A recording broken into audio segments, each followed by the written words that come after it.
9절까지의 말씀입니다.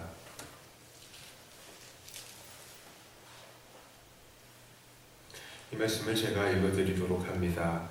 이스라엘 모든 지파 백성들이 변론하여 이르되 왕이 우리를 원수의 손에서 구원하여 내셨고 또 우리를 블레셋 사람들의 손에서 구원하셨으나 이제 압살롬을 피하여 그 땅에서 나가셨고 우리가 기름을 부어 우리를 다스리게 한 압살롬은 싸움에서 죽었거늘 이제 너희가 어찌하여 왕을 도로 모셔올 일에 잠잠하고 있느냐 하니라.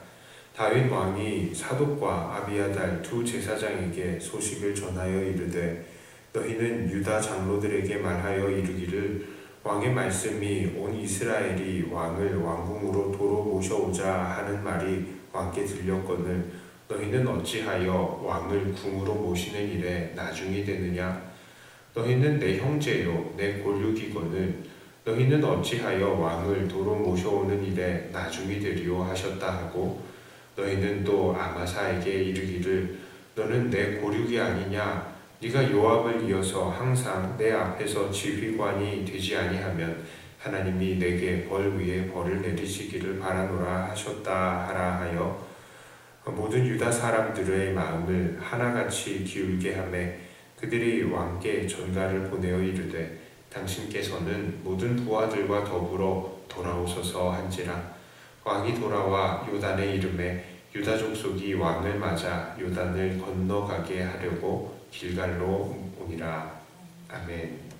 자, 다윗의 군대는 압살롬을 왕으로 세운 이스라엘의 군대를 이겼습니다.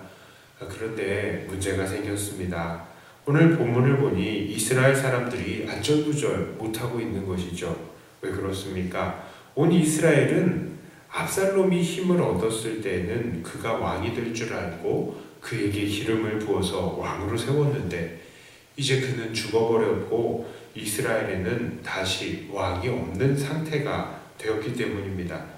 그래서 이스라엘 사람들은 이제 다시 다윗을 왕으로 모셔야 한다라고 서로 말을 하고 있습니다. 그때에 다윗은 사독과 아비아달을 통해서 유다 지파의 장로들에게 전가를 보냅니다. 바로 자기를 다시 이스라엘의 왕궁으로 도로 귀환시키는 일에 유다 지파가 앞장을 서 주었으면 좋겠다는 내용의 전갈이었습니다. 또한 다윗은 압살롬의 군지휘관을 맡았던 아마사에게도 전가를 보내서 아마사를 이제 온 이스라엘의 군지휘관으로 삼을 것을 명합니다. 이것은 아무래도 아마사가 남은 군대를 모아서 다윗을 대적하는 것을 방지하기 위한 수단이 될 수 있겠습니다. 자, 그런데 오늘 본문을 통해서 우리가 볼 수 있는 독특한 사실이 한 가지 있습니다. 이제 압살롬이 죽었으니 다윗은 그냥 예루살렘으로 다시 돌아오면 모든 문제가 해결이 되는 거 아닐까요? 우리는 그렇게 생각할 수도 있겠지만 다윗은 그렇게 하지 않았다는 것입니다. 그는 그냥 마하나임에 머물면서 백성들이 자기를 다시 모셔가기를 기다리고 있었던 것입니다. 다윗은 왜 그랬을까요? 만일 다윗이 압살롬이 죽었다고 그냥 예루살렘으로 귀환을 하게 된다면 어떤 일이 일어나겠습니까? 분명 얼마 전까지 다윗에게 반기를 들었던 사람들은 계속해서 다윗을 대적하려고 했을 것입니다. 왜 그렇겠습니까? 자기들은 이미 압살롬의 편을 들었었는데 다윗이 돌아와서는 분명히 자기들에게 불이익이 있을 것이다 라고 그렇게 생각했기 때문일 것입니다. 그러나 다윗도 그냥 그렇기 때문에 다윗도 그냥 성급하게 예루살렘으로 돌아가지 않고 그냥 있는 거예요. 그의 성급한 행보가 또 다른 전쟁을 일으킬 수 있기 때문인 것입니다. 이것은 정말 중요한 원리를 담고 있습니다. 그것은 무엇이냐? 왕도 사람들이 왕으로 인정해야 될 수 있다는 것입니다. 그리고 이 원리는 예수님에게도 적용이 될 수 있습니다. 우리 주님도 우리가 주님으로 인정해야 될 수 있는 것이다 라는 것이죠. 이 말은 물론 자칫 잘못하면 우리 주님의 능력이 부족한 것처럼 오해가 될 수도 있습니다. 그래서 설명이 좀 필요한 부분입니다. 오늘 다윗이 다시 이스라엘의 왕이 되는 모습은 마치 우리가 예수님을 왕으로 모시는 것과도 비교될 수 있겠습니다. 예수님께서는 그 백성들의 왕이 되시는 것 너무나 당연한 일이죠. 그러나 예수님 믿기 전에 사람들은요, 예수님을 우리의 왕으로 모셔야 하는가 하면서 우물쭈물하고 있는 상태이긴 하지만 선뜻 예수님을 그 구주로 인정하지 않는 거예요. 그렇게 못하는 상태인 것입니다. 마치 오늘 이스라엘의 백성들처럼 말이죠. 그때에 예수님께서는 너희가 나를 모셔가라 하면서 우리가 예수님을 구주로 인정할 수 있도록 기회를 주셨고, 또 그제서야 사람들이 예수님을 구주로 인정하며 구주요 왕으로 모실 수 있게 되는 것입니다. 이것이 바로 예수님을 믿을 수 있는 과정이죠. 분명히 예수님을 구주로 삼게 된 것은 예수님의 일방적인 은혜가 맞습니다. 구주로 예수님을 모실 수 있도록 우리에게 기회를 열어주셨죠. 그러나 그렇게 예수님을 구주로 삼는 과정에서 정말 필요한 것이 있습니다. 그것은 바로 우리가 예수님을 우리의 왕이요 구주로 모시는 그런 인정의 과정인 것입니다. 예수님을 왜 우리의 이런 인정의 과정을 중요하게 여기시겠습니까? 그 해답이 오늘 본문에 나와 있는 것입니다. 왕을 왕으로 인정할 때에 왕이 비로소 다스릴 수 있게 되는 것입니다. 반면에 사람들이 왕을 왕으로 인정하지 않으면 다윗이 아무리 다시 돌아온다고 해도 백성들이 계속해서 말을 듣지 않고 계속 반역을 일삼을 것입니다. 선생님도 그렇지 않습니까? 선생님을 선생님으로 인정을 해야 배울 수 있게 되는 것이지, 내가 선생님보다 훨씬 낫네, 이런 태도를 가진 사람들에게 선생님은 아무것도 가르칠 수 없게 되는 것입니다. 목사도요, 성도들이 인정을 해줘야 목사가 되는 것이지, 설교할 때마다 성도님들이 아이고 자기는 이러면서 말씀을 듣지 않게 되면 그 목사가 아무리 훌륭해도 그 교회의 목사가 될 수는 없는 것입니다. 그렇습니다. 우리 주님은 세상과 우리의 창조주이시며 우리를 위해 돌아가신 구속주이시고 하나님 우편에 앉아 계시며 이 세상을 다스리시는 왕이십니다.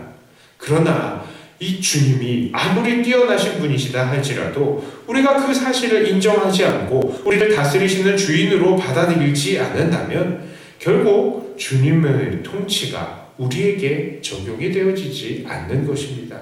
이것은 주님의 능력이 부족해서가 아니라 바로 사람들이 그 죄악으로 주님의 통치를 거부하는 것이기 때문입니다. 그 책임이 주님에게 있는 것이 아니라 사람들에게 있다는 것이죠. 사실 이 부분은 훨씬 많은 설명을 필요로 하는 깊이 있는 신학의 이 논의가 필요한 부분이어서 이 새벽에는 더 이상 길게 다룰 수가 없습니다. 하지만 확실한 것 한 가지가 있습니다. 바로 우리 주님께서는 우리가 우리의 입술과 삶으로 주님을 우리의 주님으로 인정하기를 원하신다는 것입니다. 그러므로 오늘 우리들의 어떠한 삶을 살아야 하겠습니까? 우리는 우리 주님을 온전한 우리의 왕으로 모셔드리는 삶을 살아야 합니다. 우리는 우리 예수님께서 우리를 지으신 것과 구속하신 것을 인정해야 합니다. 그리고 오늘 우리를 다스리고 계심을 인정해야 합니다. 그렇게 예수님을 왕으로 인정한 사람들은 자기의 뜻과 자기의 욕심대로 살게 되지 않습니다. 오직 살아계신 주님의 뜻대로 살아가게 되는 것입니다. 이렇게 날마다 우리 예수님을 우리의 주인으로 인정하며 날마다 그 주님의 뜻에 순종하는, 그러면서 주님의 기쁨이 되시는 저와 여러분들, 사랑하는 백동교회 성도님들이 다 되시기를 주님의 이름으로 축복합니다. 기도합니다. 하나님 아버지, 하나님께서 우리를 구원하여 주시고 부르셔서 우리 예수님을 우리의 주인으로 모셔드리고 인정하게 하셨는데, 사람들이 그 죄로 하나님을 부정하고 우리 주님을 부정하고 그렇게 살고 있는 것은 아닌지 모르겠습니다. 우리도 주님을 우리의 주인이라고 입술로는 고백하지만 그 삶으로 그 주님을 주 되심을 인정하지 않고 있는 것은 아닌지 우리는 다시 한번 돌아봅니다. 주님, 날마다 우리를 붙드시고 우리 안에서 말씀하시는, 성령으로 말씀하시는 그 주님의 음성에 우리가 늘 순종하게 하여 주시옵소서. 성령을 소멸하는 것이 아니라 날마다 주의 말씀 앞에 순종함으로 주님을 우리의 왕으로 모시고 날마다 따라가는 우리가 되게 하여 주시옵소서. 하나님, 하나님께서 우리 교회 그리고 이 지역 사회 그리고 이 나라 붙들어 주시옵소서. 이 전염병이 또 무서운 것은 서로가 서로를 정말 사람으로 정말 잘 대하는 것보다 서로를 두려워하고 경계하는 것이 참 무서운 것 같습니다.